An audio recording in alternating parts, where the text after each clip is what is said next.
kitab Fitnatul Wahabiyah. Ini kitab yang ditakuti oleh mereka, yang dikarang oleh Al-Alim Al-Alamah Syekh Ahmad bin Zaini bin Ahmad Dahlan Al-Makki, Mufti Mekah, pengarang kitab ini. Inilah yang menjadi guru ulamanya yang di Indonesia. Murid-murid beliau diantaranya pertama adalah Syekh Khalil Al-Bangkalani dari Madura, murid beliau. Yang kedua adalah Syekh Ahmad Khatib Al-Minangkabawi dari Minangkabau, Sumatera Barat, murid dari Syekh Ahmad bin Zaini bin Ahmad Dahlan. Yang ketiga adalah Syekh Nawawi Al-Bantani dari Banten, dan banyak murid-murid yang lain, murid-murid beliau yang jadi ulama di Indonesia. Nah, beliau dalam kitab ini disebutkan, Bapak Ibu sekalian, beliau hidup di abad ke-13 Hijriah, menyaksikan langsung. Beliau mufti Mekah bermadhab Syafi'i. Beliau menjelaskan dalam kitab ini dari sisi tarikh dan sejarahnya beserta ajaran dari Wahabinya. Dari sisi kesejarahannya, Bapak Ibu sekalian, bahwa Muhammad bin Abdul Wahab ini sudah diprediksi oleh ayahnya sebagai mufti, oleh saudaranya dan kibarul ulama-ulama pembesar, bahwa orang ini akan menyebarkan kesesatan yang besar. Sehingga terbukti Muhammad bin Abdul Wahab ini mengkafirkan orang-orang muslim. Wa tusila bizalika ila takfiril mukminin. Jadi mengkafirkan orang-orang yang beriman. Maka selain daripada yang mengikuti mazhabnya adalah musyrikin, itu pandangannya. Sehingga Bapak Ibu sekalian, pertama, faza'ama ana ziyarata qabrin Nabi SAW, sesungguhnya dia menyangka berziarah ke kuburan Nabi, wa tawassuli bihi, bertawassul dengannya, wabil anbiya, dan kepada para nabi, wal aulia, dan kepada wali, wasolihin, dan orang-orang soleh, wa ziyarati quburihim, dan menziarahi kubur mereka, syirkun, syirik. Jadi kita ziarah ke Wali Songo syirik, bertawasul syirik, ya, yang suka tawasulan. Wa anna nida'an Nabi sallallahu alaihi wasallam inda tawasul, menyebut nabi, ya, nida kepada nabi, memanggil nabi dalam tawasul, syirkun, syirik. Dulu Muhammad bin Abdul Wahab ini bekerja sama dengan seorang amir di mana? Di daerah Diryah.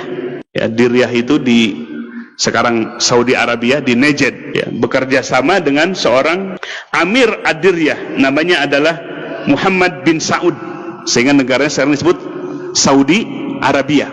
Nah, inilah kolaborasi antara Muhammad bin Abdul Wahab dengan Muhammad bin Saud. Yang satu ambisi kekuasaan, yang satu ambisi dengan pemahamannya, ingin menyebarkan pemahamannya.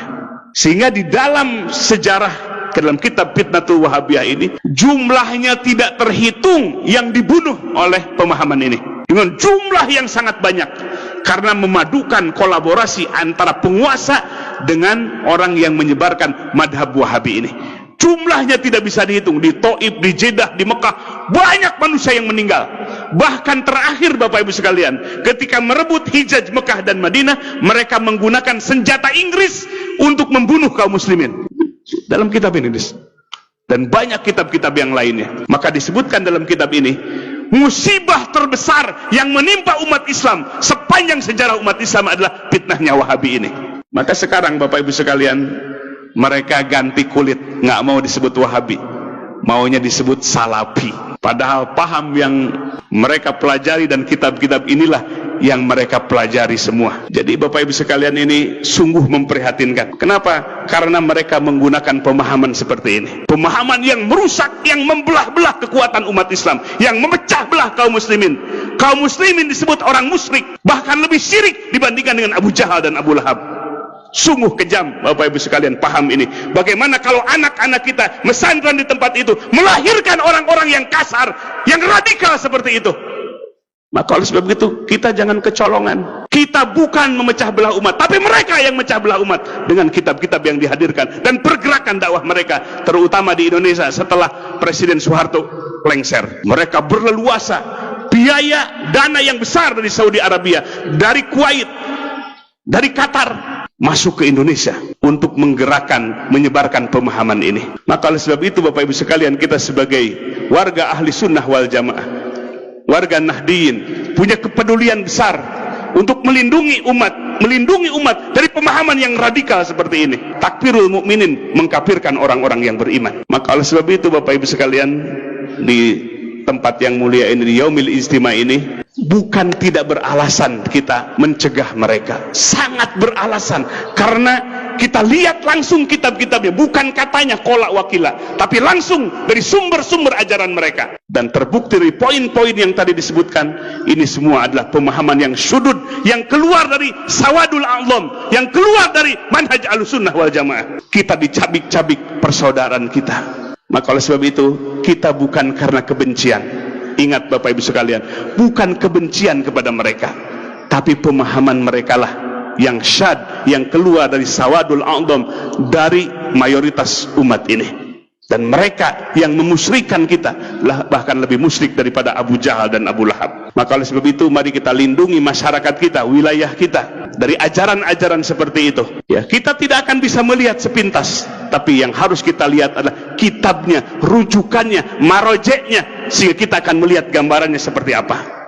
Maka hampir di mana-mana Bapak Ibu sekalian, kegaduhan di masjid-masjid karena ajaran seperti ini yang diajarkan. Begitu Bapak Ibu sekalian situasi kondisi kita. Mari kita jaga masyarakat kita, warga kita dari pemahaman-pemahaman radikal, pemahaman-pemahaman yang menuding orang lain kafir, yang menuding sesama saudaranya sebagai orang musyrik. Hadirin wal hadirat rahimakumullah, itulah yang bisa disampaikan pada kegiatan Yaumul Ijtima ini. Bukan kebencian, kita tidak menuding mereka kafir. Tidak boleh menuding ahli kiblat dengan musyrik atau kafir. Pantangan dalam Ahlussunnah wal Jamaah. Bahkan yusolli khalfal fajir. Ahlussunnah wal Jamaah itu sholat walaupun di belakang imam orang yang fajir. Menunjukkan al-jamaah, kebersamaan yang harus kita kedepankan, bukan memecah belah. Itulah sifat dari Ahlussunnah wal Jamaah. Tapi sifat-sifat yang ada dalam pemahaman kitab Wahabi ini adalah sifat-sifat memponis. Ayat yang diturunkan kepada orang kafir dan musyrikin malah dipakai kepada sesama, kepada orang yang beriman. Ini adalah karena tidak menggunakan kaidah tafsir, merujuk Quran dan Sunnah tanpa menggunakan kaidah-kaidah yang benar yang ditetapkan oleh para ulama. Mudah-mudahan Bapak Ibu sekalian, Allah jaga lingkungan kita, Allah jaga masyarakat kita dari pemahaman yang menghancurkan ukhuwah persaudaraan.